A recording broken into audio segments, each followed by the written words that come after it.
كنت واقفة عند قبر أمي بقرا لها الفاتحة، وفضلت أعيط وأقول لها وحشتيني قوي. نفسي أشوفك يا أمي، نفسك حتى تزوريني في المنام. أنا محتاجالك قوي، الدنيا بقت صعبة عليا ومحتاجالك. وفضلت أتكلم مع أمي كتير زي ما أنا متعودة، وطبعا فضلت أعيط كتير لحد لما قطع صوت عياطي، صوت طفلة صغيرة بتعيط. وهنا انتبهت اللي ورايا، ولقيت واحدة وحاطة على رجليها بنت. وقتها استغربت، ايه اللي مقعد البنت دي هنا؟ رحت عندها، ورغم ان انا بخاف من المكان الا ان وجود الطفله دي جمد قلبي. وقلت لها خير، هو انت محتاجه مساعده؟ قالت لي انا عايزاكي انت. ساعتها خفت وقلت يا نهار ابيض، لا تطلع عفريته. وبعدين قلت لها انت عايزاني في ايه يا ست انت؟ وانت اصلا تعرفيني؟ قالت لي حاسه بيكي، وعشان كده عايزه اديلك البنت دي. يلا خديها بقى لان الوقت بيعدي. قلت لها خدها ازاي يعني؟ انت جايباها منين؟ اوعي تكوني خطفاها. قالت لي لا، لا صدقيني مش خطفاها، البنت دي بنتي. وبصراحة كده انا واقع في مشكلة كبيرة. ابوها مش عارف، مش عايز يعني يعترف بيها. هو بيقول انها مش بنته، رغم انها بنته ومحدش غيره لمسني. وانا اصلا متجوزاه جواز صحيح بعقد رسمي. رديت وقلت لها طب ليه مش عايز يعترف بيها؟ قالت لي الوقت بيمر، بدل ما اسيبها هنا لوحدها خديها وبأمنك عليها، تربيها كويس عشان تطلع بنت كويسة. وقعدت تعيط قدامي، وبسرعة جدا مشيت من غير حتى ما تتكلم ولا حتى اسألها على أي حاجة. المفاجأة كانت مخلياني مش عارفة أتصرف، وبصراحة وجود البنت على إيدي خلاني برضه مش عارفة أتصرف. أنا كنت فرحانة بيها قوي لدرجة إن أنا روحت بيها على طول، ودخلت لقيت جوزي قاعد على الكنبة. وأول لما شافني اتصدم وقال ايه ده؟ الناس تدخل بكيس فاكهة، كيس عيش، اي حاجة، انما انت داخلالي بعيلة، إيه اللي انت جايباه معاكي ده؟ قلت له نونو، ربنا كرمني وبعت لي هدية. قال لي جبتيها منين؟ جبتي العيل اللي على ايدك منين؟ انا مش ناقص بقى وجع دماغ، انا جاي تعبان وقرفان وكمان مديون، وعليا جمعيات ما تسددش، وعليا مشاكل كتير، فابوس ايديكي بقى اتكلمي على طول. قلت له فعلا انا هدخل في الموضوع على طول، لاني عايزه ادخل العب بالنونه دي شويه. وقلت له على كل حاجه حصلت.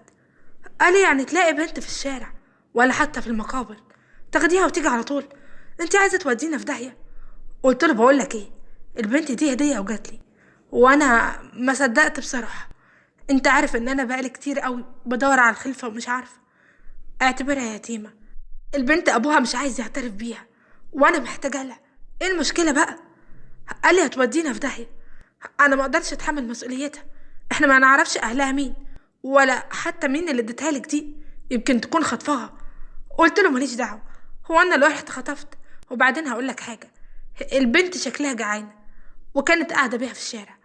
طب لو هي خطفها كانت رجعتها للناس، او حتى كانت سابتها في حته تانية، ابوس ايديك تسيبها. ولو في اي مشكله انا هتحملها، ومستعده اكتب لك ورق بالكلام ده وامضي عليه. ودخلت جوه، لعبت بالبنت وغيرت لها وكمان رضعتها. اصل انا جبت كل حاجه من الصيدليه وانا جايه، كنت فرحانه قوي بيها، اول مره افرح بالطريقه دي. كنت مبسوطه جدا، وقلت للناس كلها ان انا لقيتها، وبساعتها كله شجعني، وانا كنت فرحانه بيها قوي. وفضلت اربيها وراعيها، وعدت السنين بسرعه جدا وانا محستش. في الوقت ده البنت كان عندها 6 سنين، كان اسمها شمس. شمس لأنها نورت حياتي. على فكرة احنا كتبناها بشكل رسمي، والبنت كانت بنتي، يعني يعتبر كمان بشكل رسمي.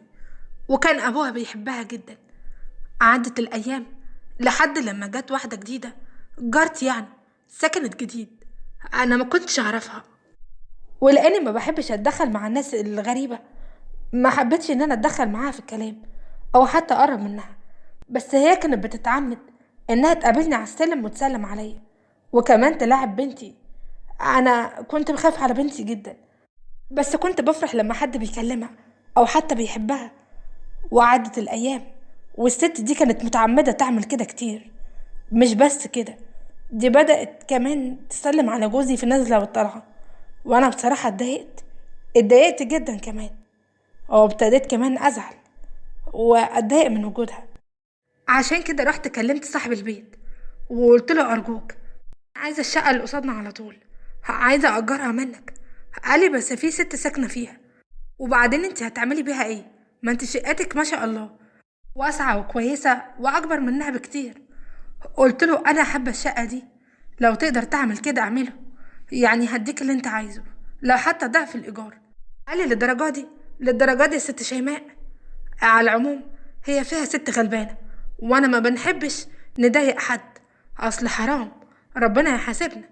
الست دي لو اترمت في الشارع الله اعلم ممكن يجرى لها ايه، دي عايشه لوحدها وظروفها وحشه وملهاش حد في الدنيا، والشقه دي ستراها. قلت له بس الست دي بتضايق جوزي، بتضايقه في النازله والطالعه، كل شويه تقف معاه، وهو اتضايق منها وبقى يشتكي لي، مش عايز يقف معاها ولا عايز يكلمها. الست دي ممكن تتبلى عليه باي حاجه، وانا مش هقبل ان حاجه زي كده تحصل لجوزي. انا عايزه بيتي يمشي زي ما هو، مش عايزه بيتي يتخرب وكل حاجه تبوظ. قالي بعد الشر عليكي من الخراب، ما تقلقيش، شويه كده وانا هشوف لها مكان تاني تقعد فيه، وهحاول امشيها من هنا قريب قوي. قلت له ربنا يخليك، انا كده فرحانه قوي، اسعالي انت بس في الموضوع ده وربنا يستاهل.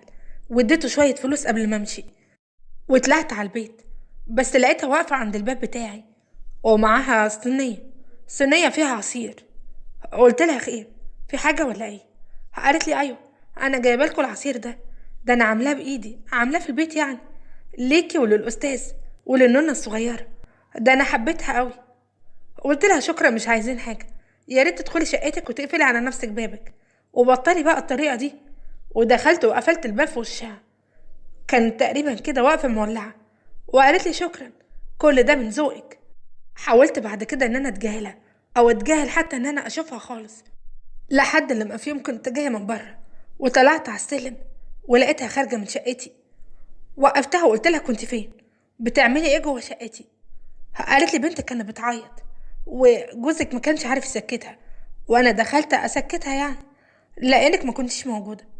قلت لها وانت عرفتي ازاي ان انا ما كنتش موجوده؟ انت زودتيها قوي. وبعدين بهدلتها وهزقتها، ودخلت على الشقه بتاعتي وقفلت الباب ورايا، واتخانقت طبعا مع جوزي، وقلت له ايه اللي دخلها هنا وفتحت لها الباب ليه اصلا؟ قال لي البنت اللي فتحت لها، وللاسف انا ما عرفتش اخرجها بره. وبعدين انا عايزه اقول لك حاجه، تعالي نمشي من هنا، تعالي نعزل في اي مكان. قلت له لا مش هسيب بيتي، مش واحده زي دي تخليني اسيب بيتي، انا خلاص تعبت منها وعايزه امشيها.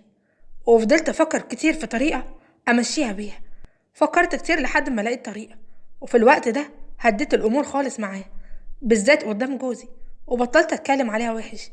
وساعتها جوزي استغرب، ووقتها قلت له انها دخلت لي بطبق حلويات وكمان صالحتني. فعلا عديت الامور معاها لحد لما استدركتها في يوم، وقلت لها ان انا عازماها، دخلتها وقعدت معاها، وقصدت في اليوم ده ان انا اكلم الجيران وهي داخله عشان يشوفوها وهي داخله عندي. وبعد ما قعدنا كام ساعه مع بعض، جوزي كان لسه راجع من الشغل، فيا دوبك دخل ينام من غير ما يتكلم كتير، وانا اتعمدت اخرها عندي، وفضلنا نضحك ونهزر عشان الجيران تسمع اكتر. وبعد ما خلصت القعده عندي، طلعت من عندي من البيت نص الليل، وبعدها دخلت على شقتي. وتاني يوم الصبح طلعت على السلم وفضلت اصرخ لحد لما الجيران كلها اتلمت. ووقتها قلت لها اطلعي، اطلعي منك لله، ازاي بتمدي ايدك على فلوس جوزي؟ بقى ادخلك وامنك على شقتنا وامنك على نفسي وعلى بنتي، تسرقي الجمعيه بتاعت جوزي. قالت لي اللي انت بتقوليه ده جمعيه ايه اللي انا خدتها؟ انا ما خدتش اي حاجه.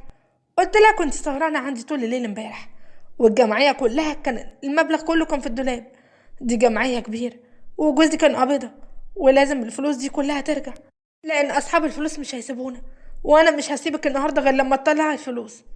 وقتها فضلت تعيط قدام الناس وحلفت كتير انها ما اخدتش حاجه.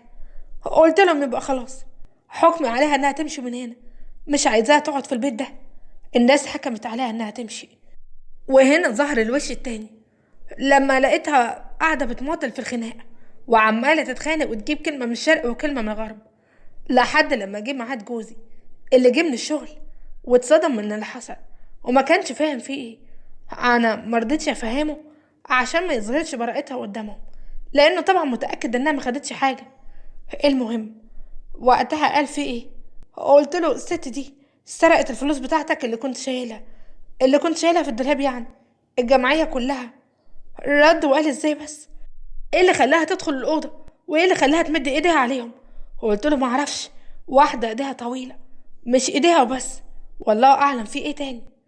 وقتها قالت لي حرام عليكي، اوعي ترميني بالباطل، صدقيني اللي عندي كتير قوي، ولو انا نطقت بكلمه واحده هتطلقي دلوقتي حالا، وبيتك ده كله هيتخرب في لحظه واحده. قلت لها ليه؟ هو انت كنت ماسكه عليا زله ولا ايه؟ قالت لي لا، مش ماسكه عليك انت بس، إيه انت وجوزك. تعالي يا شمس، تعالي يا بنتي يا حبيبتي. قلت لها انت بتقولي ايه؟ قالت لي شمس تبقى بنتي، والبيل اللي هناك ده يبقى جوزي رسمي كمان. قلت له يا خبر اسوح، هو انت اتجوزت عليا ولا ايه؟ هو هتكون اتجوزت عليا؟ ردت وقالت اتجوز عليكي من زمان، والبنت الجميلة اللي انتي ربيتيها دي كتر خيرك تبقى بنتي.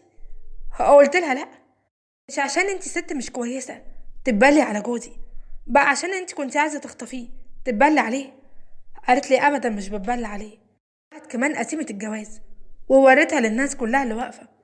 وقتها الصدمة كانت هتشلني، انا حرفيا ما كنتش قادرة اتحرك، ما كنتش عارفة هقول ايه. كل اللي قلته تعالى يا عمرو، قول لها ان الكلام ده مش صحيح. وقتها لقيته بيقول لي انا اسف، حقك عليا يا حبيبة قلبي. قلت له هتقول ايه؟ قال لي بصراحة كده انا اتجوزتها، بس الكلام ده من زمان، من قبل ما تجيبي البنت دي، من قبل ما تجيبها لي.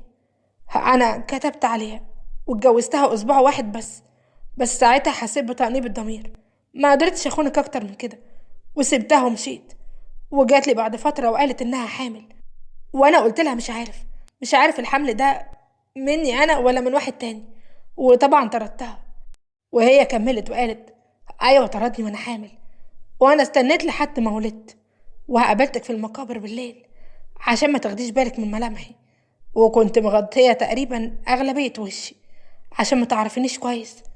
وفعلا لما عدت السنين كمان شكلي اتغير شوية، وانت فعلا ما عرفتنيش، واديتك البنت عشان تربيها، وهو كمان يربيها ويعرف قيمتها كويس، وفعلا ربها غصب عنه مش بإرادته يعني. وقلت لها طيب اديتيني البنت ليه عملتي فيا كده؟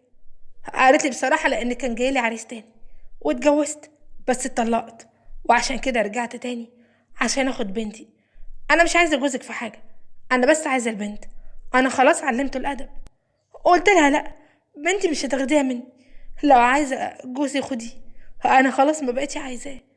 وفضلت اصرخ كتير، وبعدها نزلت اجري في الشارع، كنت عمالة بصرخ وبعيط ومش فاهمة انا بقول ايه. ولحد دلوقتي انا في مصحة نفسية عصبية، بتعالج بتعالج من اللي حصل لي. جوزي طلع خاني من زمان قوي، ربيت بنتي مش بنتي، وكانت بنت ضرتي، حتى ضرتي ما رحمتنيش، وكانت عايزة تخطف مني جوزي وفرحتي وكل حاجة. انا من الوقت ده موجودة هنا، وما بقتش عارفة ما بقتش عارفة اخرج ولا لا. بصراحة مش قادرة اخرج، مش قادرة اثق في حد. الحاجة الحلوة الوحيدة في حياتي ان شمس بتزورني دايما، عمرو بيجيبها لي. انا مش بتكلم معاه خالص، بس بتكلم مع البنت وبلعب معاها، وحالتي بتتحسن الحمد لله.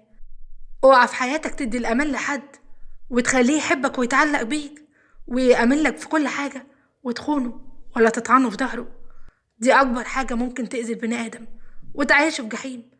اصل الدنيا دوارة، واللي بيعمل حاجة بيلاقيها، واللي بيخون الامانة بيرجع له الوجع اضعاف اضعافه.